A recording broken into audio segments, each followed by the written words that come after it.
concept of motion of variable acceleration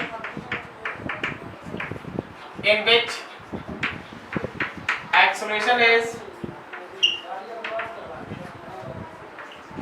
function of position। Acceleration जो है वो position का फंक्शन है। Acceleration is function of position. मान लो कि तुम्हारा एक्सेलरेशन जो है वो फंक्शन है पोजीशन का। तो देख एक्सेलरेशन का दो इक्वेशन होता है, अगर आपको याद होगा तो एक एक्सेलरेशन का लिखते हैं dv by dt और एक एक्सेलरेशन का लिखते हैं v into dv by dx। क्या आपको याद है?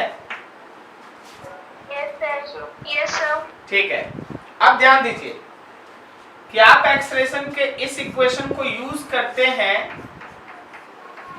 यूज्ड अगर हम लोगों का acceleration is function of time है।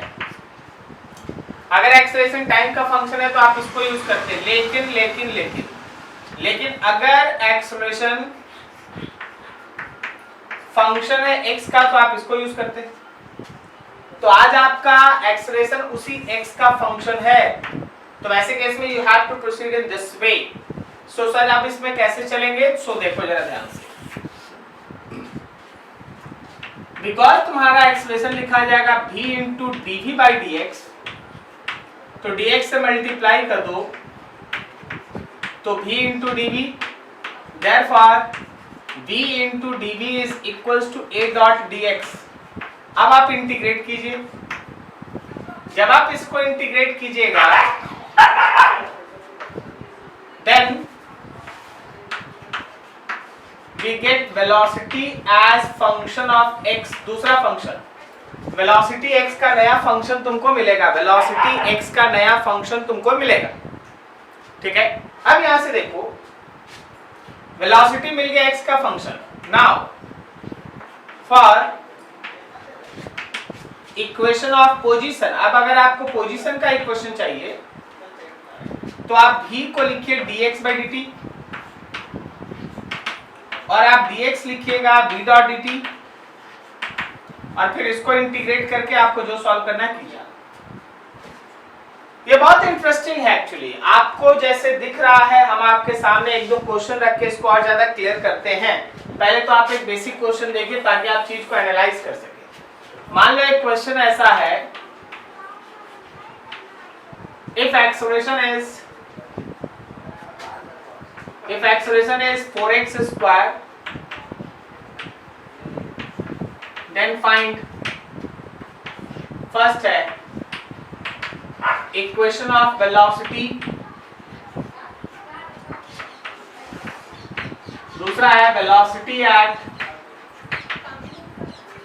at x equals to 3 meter, third equation of position, fourth position at t equals to 4 seconds। और इन सब से आगे एक बड़ा क्वेश्चन रख देते हैं, find velocity as function of time. देखो ये 5 से हम अभी पढ़ाए नहीं है, हम क्वेश्चन में ही बताएंगे। Velocity as function of time and 6 find acceleration as function of time. देख क्वेश्चन में एक्सेलरेशन दिया है x का फंक्शन, तुमको क्वेश्चन में एक्सेलरेशन दिया है x का फंक्शन, लेकिन तुमसे एक्सेलरेशन पूछ रहा है टाइम का फंक्शन। लास्टली तो यही है। चलो एक एक करके चलते, पहले 1 2 3 4 तक बहुत आसानी से बना देते क्योंकि 1 2 3 4 तक का कॉन्सेप्ट हो गया है। पहला में इक्वेशन ऑफ वेलोसिटी चाहिए। Since acceleration is v into dv by dx, तो आप यहां से लिख सकते हैं v into dv is a dot dx। तो आप वहां से जा सकते हैं integration of v dot dv इस इंटीग्रेशन ऑफ a के जगह पे 4x स्क्वायर dx। तो जब आप सॉल्व करेंगे इसको तो क्या इसको आप v स्क्वायर बाई 2 लिखेंगे और इधर में 4 बाहर तो x³/3 आएगा। तो आपके b² का वैल्यू हो गया 8/3 x³। b का वैल्यू हो गया 8/3 x³। ये पहले क्वेश्चन का आंसर है। दूसरे क्वेश्चन का आंसर क्या हुआ? तो जब तुम्हारा x का वैल्यू होगा कितना 3 मीटर तो होगा b² = 8/3 3 का क्यूब। तो इसे 9 और 8 तो b² यहां से आया क्या कि b² = 8 × 9 मतलब b² = 72 या फिर वेलोसिटी इज √72। Velocity is √72। क्या यहां तक किसी को दिक्कत आप में से?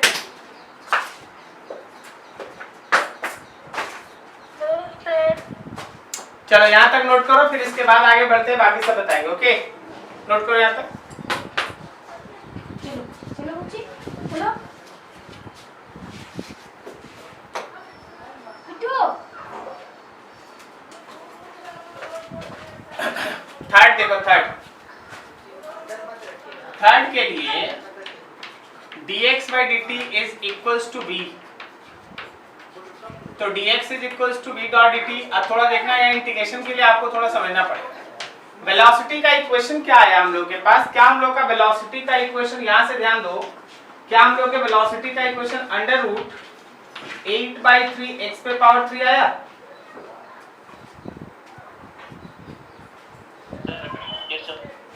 तो हम लोग यहाँ लिखेंगे b के जगह पे 8/3 x³ और dt।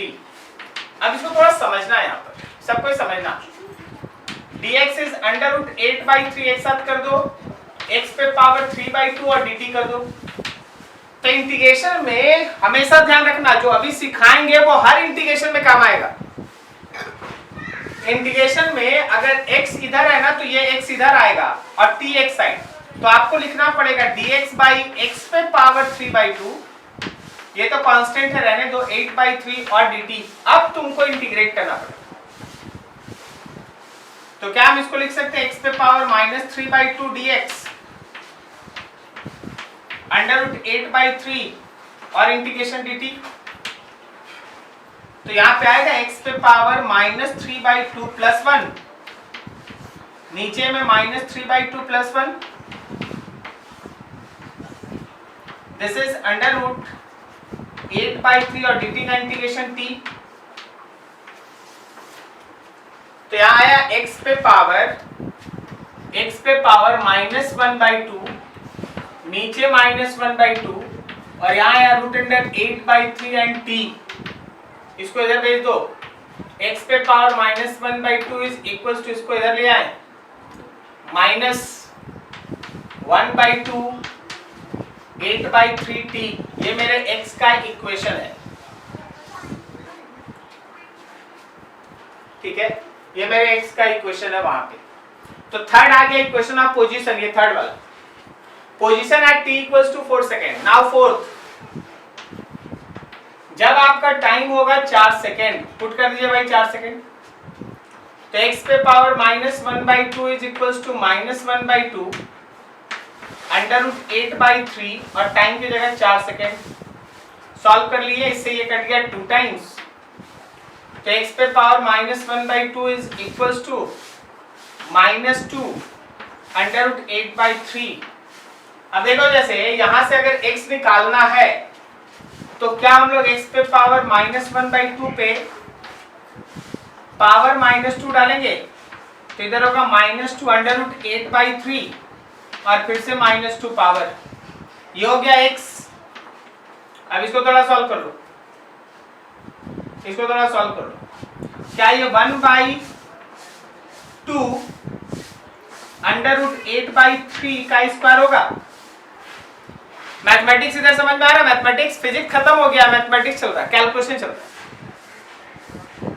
क्या आपको ये सब पावर और एडजस्टमेंट समझ में आ रहा है सब?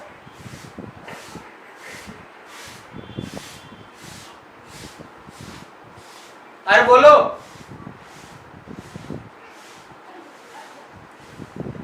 आप लोगों को यार मैथमेटिकल कैलकुलेशन समझ में आ रहा है या नहीं? आ रहा है सर। बाकी सब कोई?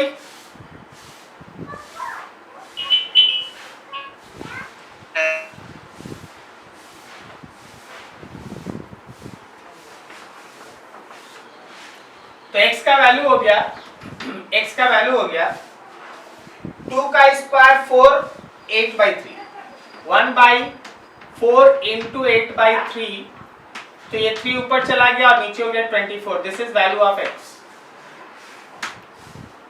ये तुम्हारे x का वैल्यू है। कैलकुलेशन आपको समझना होगा, ये सब इसी के लिए तो आपको इंटीग्रेशन ये सब पढ़ाया गया। नोट करो यहां तक। अब उसके बाद हम लोग 5 और 6 बनाएंगे, यहां तक नोट करो। अच्छे से सोच सोच के खुद से कैलकुलेट करने का कोशिश करो, नोट करो बढ़िया से।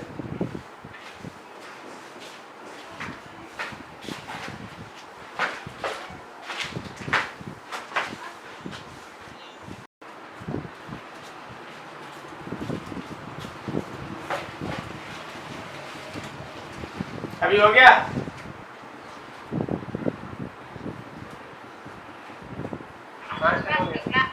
चलो अब सुनो, सबसे पहले आप थीम समझिएगा इस क्वेश्चंस का। आपको x दिया गया था, सॉरी a दिया गया था x का फंक्शन, फिर आपको इक्वेशन ऑफ वेलोसिटी, वैल्यू का वेलोसिटी का value, equation of position, position का वैल्यू, ये निकाला गया यहां तक। ये सब कैलकुलेशन है ना, क्वेश्चन दर क्वेश्चन बदलेगा लेकिन कॉन्सेप्ट कभी नहीं बदलेगा। कॉन्सेप्ट मतलब क्या? कॉन्सेप्ट मतलब कि अगर आपको वेलोसिटी चाहिए तो आपको स्टार्ट इससे करना पड़ेगा, अगर a x का फंक्शन है तब तो v निकाल लीजिए। एक बार v आ जाएगा तो v में अगर x का वैल्यू पुट करेंगे तो v का वैल्यू आ जाएगा and so on so on. लेकिन अब आगे सोचो, जहां तुमसे velocity as a function of time पूछा जाता है, ये सब क्वेश्चन बड़ा है क्वेश्चन, जहां तुमसे वेलोसिटी अगर आप टाइम का फंक्शन पूछा गया तो तुमको रिवर्स चलना पड़ेगा। इस इक्वेशन पे गौर करो, इस इक्वेशन पे गौर करो, क्या तुमको x as a function of t मिल गया? अब एक बार अगर x as a function of t मिल गया तो इसको डिफरेंशिएट कर देंगे तो क्या velocity as a function of time मिल जाएगा? Yes sir. और फिर जो वेलोसिटी आएगा as a function of time, अगर उसको डिफरेंशिएट कर देंगे टाइम के रिस्पेक्ट में तो क्या मिलेगा? Acceleration as a function of time, function of time. Very good. तो अब यही काम हम लोगों को करना है, बिकॉज हम लोगों को 5 और 6 में क्या करना है? 5 में निकालना है velocity as function of time और 6 में निकालना है acceleration as function of time. तो आपका जो position as a function of time का इक्वेशन आया है, उसी को लेके velocity as a function of time और फिर वेलोसिटी का जो इक्वेशन आएगा उसको लेके acceleration as a function of time निकालना पड़ेगा। देखो जरा, उसके बाद 5 बिकॉज मेरा x पे power -1/2 is equal to √8/3 into t है। सॉरी, यहाँ -1/2 छूट गया, -1/2 छूट। सबसे पहले इसको सिंपल करते हैं। x पे पावर -1/2 था, इस पे -2 डालें तो -1/2 √8/3 और t इस पे पावर -1/2 हो गया, सॉरी -2 हो गया। ये तो हो गया x।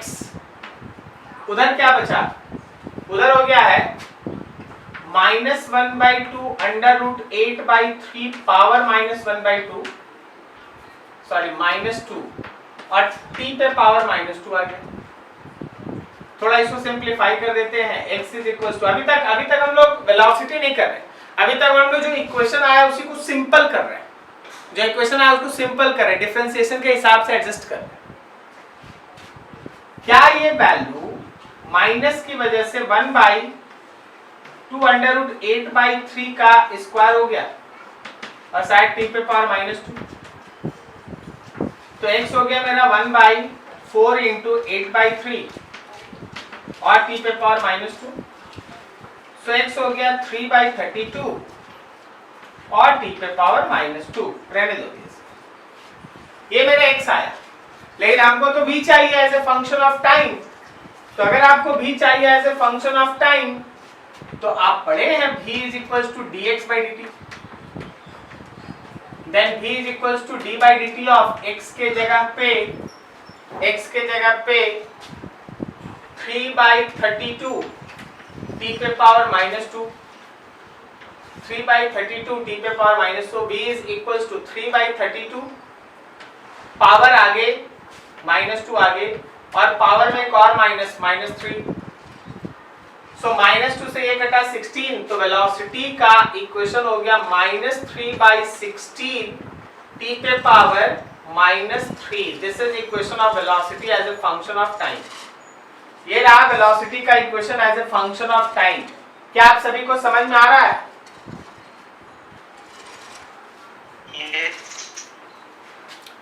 क्या आप सभी को समझ में आ रहा है जी?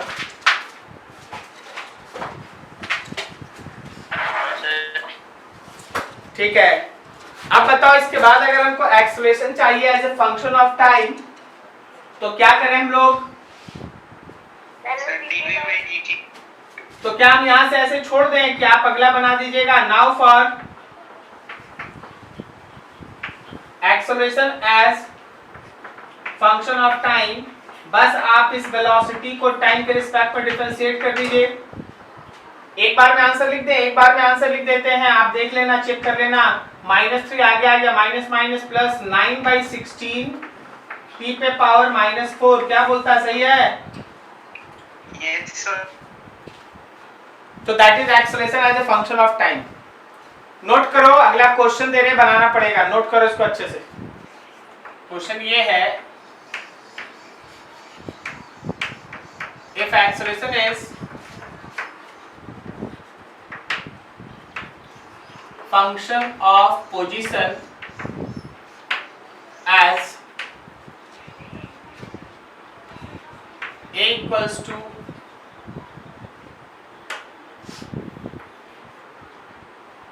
x, a equals to 2x, या 2x क्यूब कर दो, then find first velocity as function of x, दूसरा velocity at x equals to 10 meter, third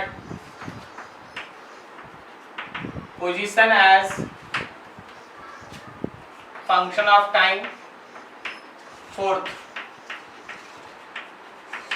position at t equals to 4 seconds,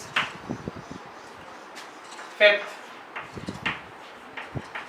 velocity as function of time, and sixth acceleration as function of time। एकदम same question, you have to proceed. चलो बना, 5 minute समय है, एकदम आराम से बनाओ, फटाफट करो कैलकुलेशन। आप लोग आगे आगे बनाते रहिएगा, ठीक है? पीछे से हम मैच कराते चलेंगे। अगर हम लोग फर्स्ट वाला क्वेश्चन बनाना चाहते हैं तो acceleration is function of X है, तो एक्सेलरेशन को हम लोग लिखेंगे v into D by D X. तो आपको मिला v into D V is equals to a dot D X. इसका मतलब ये है कि v dot D V is equals to a के जगह पे 2x cube dot D X. ना integration of v dot D V to बाहर integration of x cube dot D X. तो लेफ्ट हैंड साइड में आया v स्क्वायर बाई 2 और right hand side में आया 2x पे पावर 4 बाई 4। तो ये 2 से 2 कैंसिल, ये 2 और 2 कैंसिल, तो v square is equals to x पे पावर 4 और v is equals to x square, v equals to x square. ये आपके फर्स्ट का वेलोसिटी। दूसरा वेलोसिटी चाहिए at x equals to 10 metre, so 10 का स्क्वायर दैट इज 100 मीटर, 10 का square that is 100 metre, ठीक है? Velocity at x equals to 10 metre, 10 का square that is 100 metre. Third position So dx by dt is equals to velocity. So dx is equals to v dot dt. So dx is v का equation है x square dot dt. अब integration करने के लिए x को तुमको इसके नीचे लाना पड़ेगा और dt. अब इंटीग्रेट करो तो यहाँ का इंटीग्रेशन x पे पावर -2 dx और dt का इंटीग्रेशन हो गया t. अब x पे पावर -2 का इंटीग्रेशन है -2 + 1 बाई -2 + 1 और यहाँ है t. सो ये है x पे पावर -1 नीचे -1 इज इक्वल्स टू t.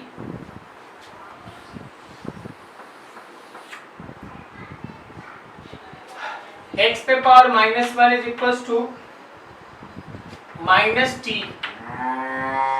तो क्या हम x पे पावर -t पे पावर -1 लगा सकते हैं? x is equals to -t पे पावर -1. क्या सही है? फोर्थ, तुमको x कब चाहिए? तो टाइम 4 सेकेंड पे चाहिए. तो ये हो गया -4 पे power -1. So it is 1/4 -1/4. This is your answer. कितना? -1/4. अब 5 में तुमको वेलोसिटी चाहिए as a function of time. तो v is equals to dx by dt. मतलब है d by dt of x का वैल्यू. x का वैल्यू कितना आप निकाल रखे हैं? तो x का वैल्यू आप निकाल रखे हैं -t पावर -1. तो आप जब इसको डिफरेंशिएट कीजिएगा, एक माइनस है, पावर का माइनस आगे आ गया और पावर में से एक और माइनस हो गया, तो क्या ये कुल मिला के t पे पावर -2 हो गया? So velocity as a function of time is t पे पावर -2. बोलो बोलो. सिंपल डिफरेंशिएशन इंटीग्रेशन चल रहा है, एकदम सिंपल डिफरेंशिएशन इंटीग्रेशन. फिजिक्स से ज्यादा ये मैथमेटिक्स का क्वेश्चन है. Differentiation integration calculus. पिछले दिन एक टॉपिक आप पढ़े, आज एक और टॉपिक पढ़े. एकदम सिंपल डिफरेंशिएशन इंटीग्रेशन. अगर आप डिफरेंशिएशन इंटीग्रेशन का फॉर्मूला याद रखें, आपको यहाँ कोई प्रॉब्लम नहीं. पावर आगे आ जाता है और पावर में से एक माइनस हो जाता है. डिफरेंशिएशन सही है. तो पावर आगे आ गया, पावर में से एक और माइनस हो गया. सो कुल मिला के t पे power -2. This is equation of velocity. And finally you have acceleration as a function of time. 6th, acceleration होता है dv by dt. बोले सर कभी dv by dt ले लेते हैं, कभी v dv by dx ले लेते हैं. आपको कैसे पता? अरे आपको भी पता है, हम बता चुके हैं. अगर फंक्शन x का है तो a equals to v dv by dx, और अगर फंक्शन टाइम का है तो a equals to dv by dt. So d by dt of v के जगह पे क्या? तो t पे पावर -2. तो भाई फिर वही होगा, पावर आगे आ जाएगा और पावर में से एक माइनस हो जाएगा. So this is equation of your acceleration -2 t पे power -3. This is your answer. किसका सारा 6 का 6 सही?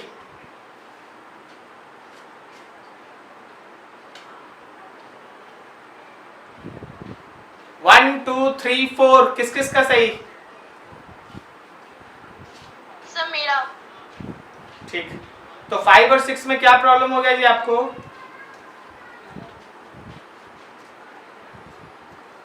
क्या 5 और 6 सबको समझ में आ रहा है?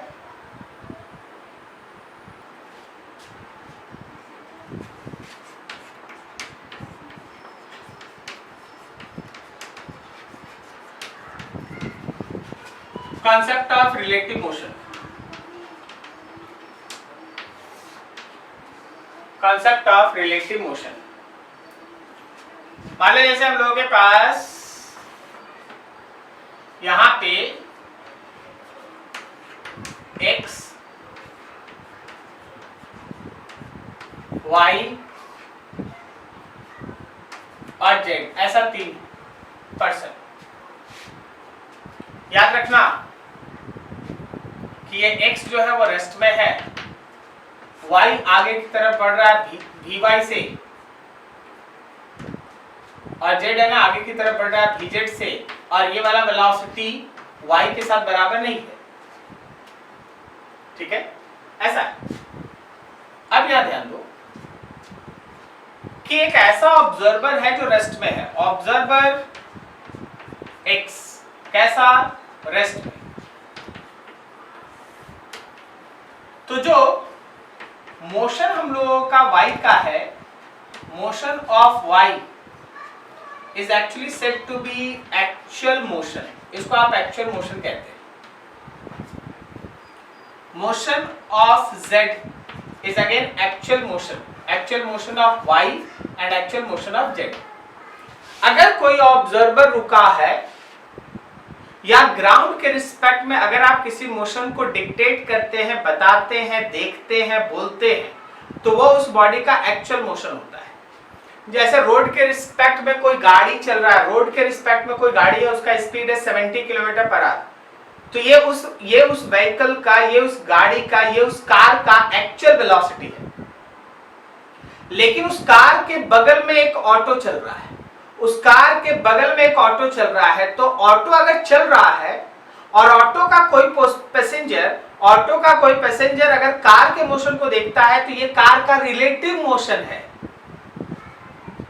नहीं समझा?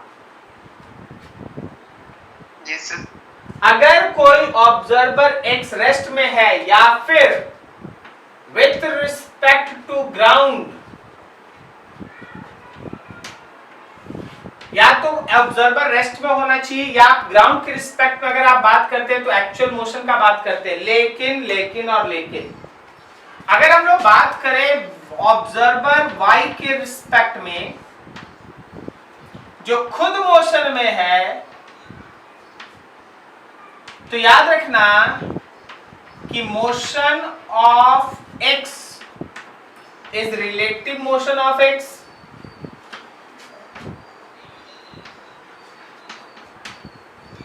Motion of z is relative motion of z।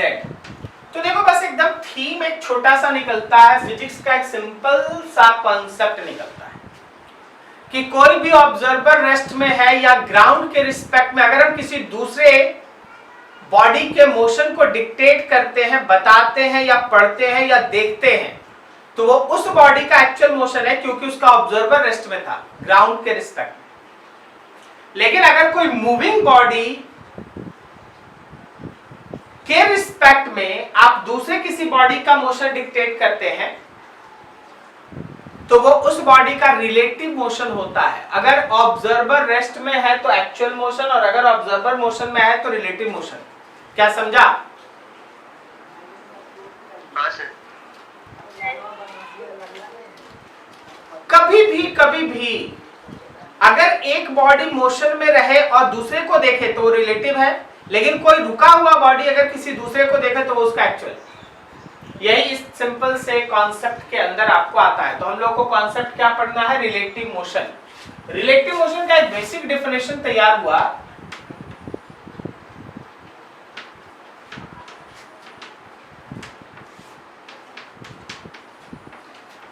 Motion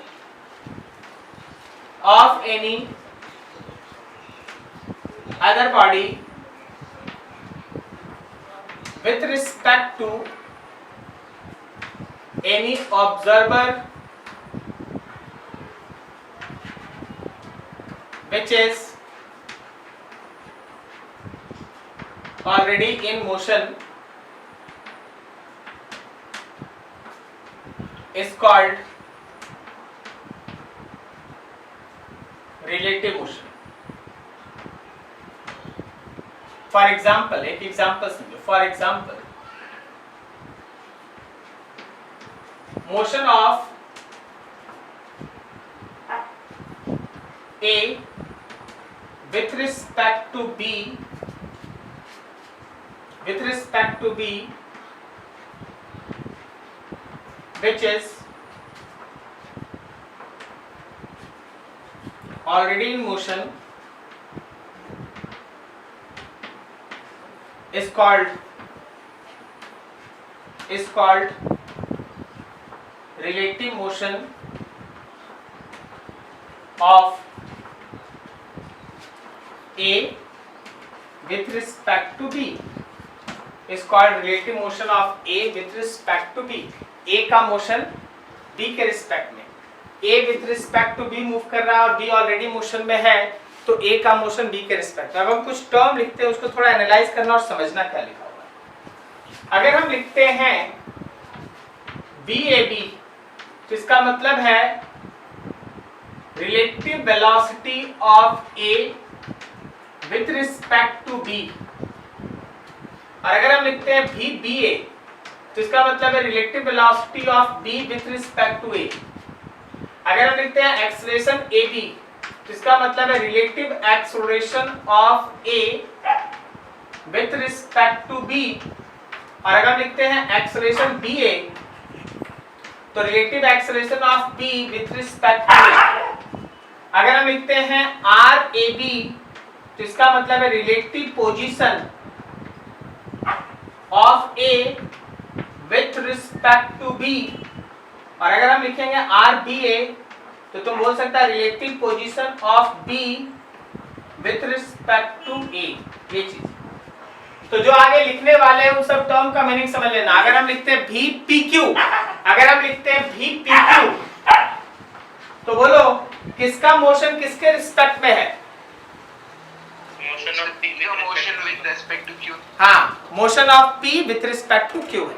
ठीक है, चलो नोट करो फटाफट यहाँ तक।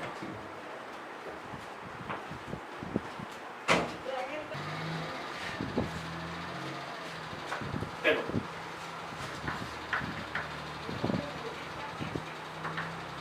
Derivation for relative position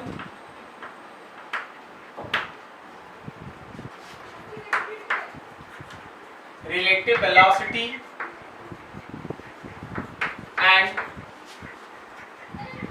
relative acceleration.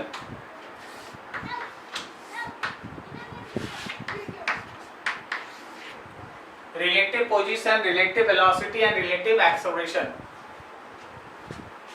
ध्यान से देखो और समझो। मान लो जैसे यहाँ एक A है, उसका पोजीशन वेक्टर है RA, और यहाँ एक B पॉइंट है, उसका पोजीशन वेक्टर है RB। तो अगर हम तुमसे ये पूछें कि A का पोजीशन वेक्टर B के रिस्पेक्ट में बताओ, A का पोजीशन वेक्टर B के रिस्पेक्ट में बताओ, तो क्या ये वाला vector position vector of A with respect to B है? Yes sir. ये वाला vector position vector of A with respect to B है। तो लगा दो जरा triangle of vector addition using triangle law. तो RB vector plus RAB vector equals to RA, RB vector plus RAB vector is equals to RA vector. तो RAB vector is equals to RA minus RB। तो कभी भी अगर हमको relative position of A with respect to B चाहिए, relative position of A with respect to B चाहिए, तो जो एक्चुअल पोजीशन A का होगा उसमें से एक्चुअल पोजीशन B वेक्टर को माइनस कर देंगे। सिमिलरली अगर किसी को RBA चाहिए, बताओ ये पूरा स्टेटमेंट बोलो तो ये क्या लिखा हुआ है? इसका पूरा स्टेटमेंट बोलो, ये क्या लिखा हुआ है? Position vector B with respect to A। Very good. तो इसके लिए हम लोग RB में से RA को माइनस कर लेंगे। अभी हम एक वर्ड बोल रहे हैं, बोलना समझ में आ रहा है? ये दोनों एक्चुअल पोजीशन वेक्टर है और ये रिलेटिव है, क्या सही है? Yes sir. तो ये रहा हम लोग का पोजीशन वेक्टर। अब सोचो अगर तुमको वेलोसिटी चाहिए फॉर रिलेटिव वेलोसिटी, अगर आपको रिलेटिव वेलोसिटी चाहिए, तो अगर आपको वेलोसिटी A का B के रिस्पेक्ट में चाहिए, तो आप position vector of A with respect to B को डिफरेंशिएट कर दीजिए। तो velocity of A with respect to B is d by dt of actual position of A minus actual position of B। So velocity AB is equals to, इसका differentiation dRA by dt minus dRB by dt। So velocity of A with respect to B is, क्या ये actual velocity ए का होगा?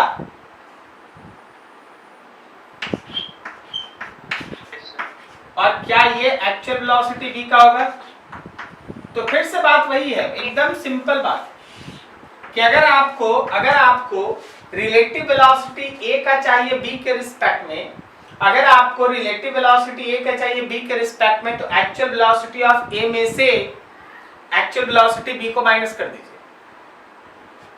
Vectorially minus करना, अभी vector के minus का बात अलग है, हम आप बाद में बात करेंगे, लेकिन अभी आप सोचिए वेक्टरली माइनस करना है। सिमिलरली अगर आपको b with respect to a चाहिए तो b के एक्चुअल वेलोसिटी में से a के एक्चुअल वेलोसिटी को माइनस करें।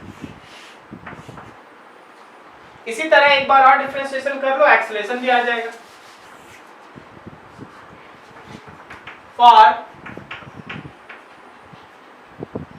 रिलेटिव एक्सेलरेशन, अगर आपको एक्सेलरेशन चाहिए a with respect to b, तो d by dt of velocity of a with respect to b।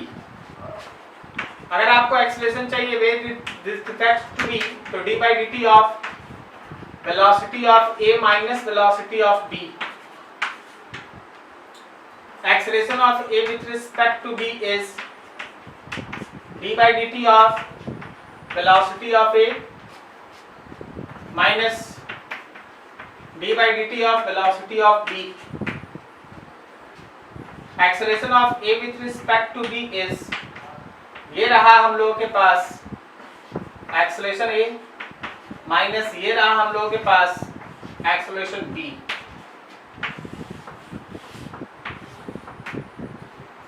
ठीक है, सिमिलरली वो भी लिख दें, acceleration of b with respect to a is, actual acceleration of b में से एक्चुअल एक्सेलरेशन ऑफ a को माइनस कर दो। ये रहा पूरा का पूरा रिलेटिव वेलोसिटी के, रिलेटिव मोशन के कॉन्सेप्ट के ऊपर जो कैलकुलेशन बेस्ड टाइप होता है। न्यूमेरिकल बनाना, सोचना अभी बाकी है, वो अगले दिन का मैटर। अभी तक जो डिस्कशन किए, क्या हम उससे एक छोटा मोटा कंक्लूजन ये सब तो निकाल ही सकते हैं कि अगर हम relative position of A with respect to B लिखते हैं तो minus of position of B with respect to है, माइनस है ना, उल्टा। Yes, sir. अरे देख भाई, ये R A minus R B है तो ये R B minus R A minus है ना। उसी तरह अगर हम रिलेटिव वेलोसिटी ए का लिखेंगे बी के रिस्पेक्ट में, तो वो minus of velocity of B with respect to A होगा। इसी तरह अगर हम एक्सेलरेशन लिखेंगे ए बी के रिस्पेक्ट में, तो वो minus of acceleration of B with respect to A होगा। क्या सही है? Yes, sir. क्या ये पूरा डेरिवेशन सबको क्लियर है? कोई दिक्कत किसी को? No, sir. बिल्कुल सही, ठीक है। एक और फिगर हम यहाँ पे ऐसे ही रफली बना लेते हैं। ये अगर हमारा पोजीशन वेक्टर है a with respect to b, तो याद रखना ये होगा position vector b with respect to a। सही है ना, उल्टा एकदम। इसीलिए वो माइनस साइन यूज होता है, इसीलिए वो माइनस साइन यूज होता है। क्लियर है?